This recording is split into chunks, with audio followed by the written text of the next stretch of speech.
মমতাদি পুরো 100-100, 100 কি 100-200, 200 কি 100-500। কোন মুখ্যমন্ত্রী নিজের রাজ্যের মানুষের অধিকার রক্ষায় সুপ্রিম কোর্টে সওয়াল, এবং শুধু সওয়াল নয়, আজ মমতা বন্দ্যোপাধ্যায় মাননীয় মুখ্যমন্ত্রী যা যা পয়েন্ট তুলেছেন, সুপ্রিম কোর্ট সেগুলির মান্যতা দিয়েছেন, গুরুত্ব স্বীকার করেছেন, হস্তক্ষেপ করেছেন, ইলেকশন কমিশনকে নোটিশ ধরিয়েছেন। এগুলো বিরোধীরা দেখুক, এগুলো বিরোধীরা শিখুক। যে যে পয়েন্ট মমতাদি বলেছেন, এবং ওই ঐতিহাসিক মুহূর্ত সুপ্রিম কোর্টের প্রধান বিচারপতির বেঞ্চের সামনে মমতা বন্দ্যোপাধ্যায় সওয়াল শেষ করে বলছেন, সেভ বেঙ্গল, সেভ ডেমোক্রেসি। ইতিহাস, ইতিহাস। যে কটা পয়েন্ট আজ কি করেছেন Supreme Court, notice issue, logical ডিসক্রিমিনেন্সির নামে এইভাবে হ্যারাস করা যাবে না, একজন বৈধ ভোটারকেও বাদ দেওয়া যাবে না। আর ওই মাইক্রো অবজারভারের নামে যেগুলো হচ্ছে, কিভাবে মাইক্রো অবজারভার অ্যাভয়েড করা যেতে পারে তার পথ খোঁজা শুরু হয়েছে। মমতা বন্দ্যোপাধ্যায় তার দিকে যারা আইনজীবী ছিলেন তাদের বাইরেও নতুন পয়েন্ট যেভাবে দাপটের সঙ্গে আদালতকে পূর্ণ সম্মান দিয়ে এক্সপ্লেন করেছেন, এবং তিনি যে ঝড় তুলেছিলেন তাতে নাজেহাল লাগছিল ইলেকশন কমিশনের আইনজীবীদের। টাইম চাইলেন শেষে। আজ নৈতিক জয় পুরোপুরি মমতা বন্দ্যোপাধ্যায়ের জয়। যেহেতু আনুষ্ঠানিক মামলাটা এখনো শেষ হয়নি, বলা যাচ্ছে না, শব্দটা পুরোটাই আজকে মমতাদির যা উদ্দেশ্য ছিল তাতে মান্যতা দিয়েছেন মহামান্য সুপ্রিম কোর্ট। ফলে পরিষ্কার কথা, ইতিহাস করে দিয়েছেন মমতাদি। মমতা বন্দ্যোপাধ্যায় একতরফা বলে গিয়েছেন, তাদের মুখে কোনো উত্তর ছিল না। মমতা বন্দ্যোপাধ্যায় যখন প্রশ্ন করেছেন চ্যাটার্জি চট্টোপাধ্যায়, ব্যানার্জি বন্দ্যোপাধ্যায়, গাঙ্গুলি গঙ্গোপাধ্যায়, উত্তর দিতে পারেননি। মমতা বন্দ্যোপাধ্যায় যখন একটা চন্দ্রবিন্দুর বানানের ভুলের জন্য ডেকে পাঠানোর প্রশ্ন করছেন, তখন নির্বাচনের আইন কমিশনের আইনজীবী কত বড় মিথ্যাবাদী, তারা দাঁড়িয়ে দাঁড়িয়ে সুপ্রিম কোর্টে বলছেন we don't know their grievance, আমরা তো তাদের গ্রিভেন্স জানি না। তো বাবু, তোমাদের এই গ্রিভেন্স জানানোর জন্যই মমতা বন্দ্যোপাধ্যায় 6টা চিঠি লিখেছেন জ্ঞানেশ কুমারকে। তোমাদের মাস্টার জ্ঞানেশ কুমার, তার মাস্টার নরেন্দ্র মোদীর নির্দেশে কেন করে উত্তর দেয়নি সেই 6টা চিঠি? ওই 6টা চিঠিতেই তো গ্রিভেন্স উল্লেখ করা ছিল।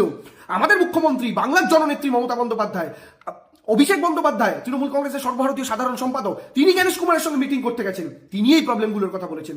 মমতা বন্দ্যোপাধ্যায় গতকাল জ্ঞানেশ কুমারের সঙ্গে মিটিং করতে গেছেন, এই প্রবলেমগুলোর কথা বলতে গেছেন। তখন কেন শোনোনি প্রবলেমগুলো? তখন তো তারা এই গ্রিভেন্সগুলো জানাতেই গেছিল। আজকে তাহলে সুপ্রিম কোর্টে দাঁড়িয়ে বলতে হতো যে আমরা কোনো গ্রিভেন্সের কথা জানি না। চূড়ান্ত মিথ্যেবাদী নির্বাচন কমিশন, চূড়ান্ত মিথ্যেবাদী নির্বাচন কমিশনের আইনজীবী, আজকে সেটা সুপ্রিম কোর্টে দাঁড়িয়ে স্পষ্ট হয়ে গেল, তারা কোনো উত্তর দিতে পারলো না। দেখছি বাঙালির একটা অংশ, বিশেষ করে তৃণমূলীরা খুব নাচছে যে দিদি কি খেললো, দিদি কি খেললো। শুনুন, পাপ এমন করে খণ্ডাবে না।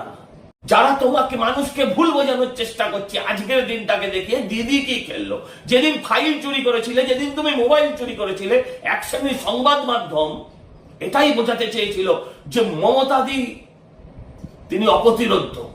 আপনার এই কাজের জন্য কিছু চোর আপনাকে বাহবা দিতে পারে, যারা নিজেরা জেল খেটে এসছে, যারা জানে যে তারা আদালতে দাঁড়িয়ে তারাও কেউ কেউ সওয়াল করে কিছু করতে পারেনি, তারা আপনাকে আপনার জয়গান গাইতে পারে। কিন্তু প্রশ্ন করি, এর এফেক্ট রেজাল্ট ইলেকশনে কি পড়বে? ইলেকশনে তো এটা নিয়ে হবে না যে আপনি সুপ্রিম কোর্টে কি বলেছেন। আগে তো ফয়সালা হোক, জাজমেন্ট দিক, এমনিতেই দেখুন আপনি মহিলা, তারপর 70-75 বছর বয়স, তারপর আবার আপনি মুখ্যমন্ত্রী, তো স্বাভাবিকভাবে কিছুটা সম্মান দিতে হয়। তারা তো সেটআপ বলতে পারেনি, তারা ঘুরিয়ে বলেছে আপনার উকিল ভালো বলতে পারে, আপনার উকিল ভালো, মানে বলেছে আপনি এবার থামুন, আপনার স্ট্রিট কর্নার শোনার জন্য সুপ্রিম কোর্টের সময় নয়।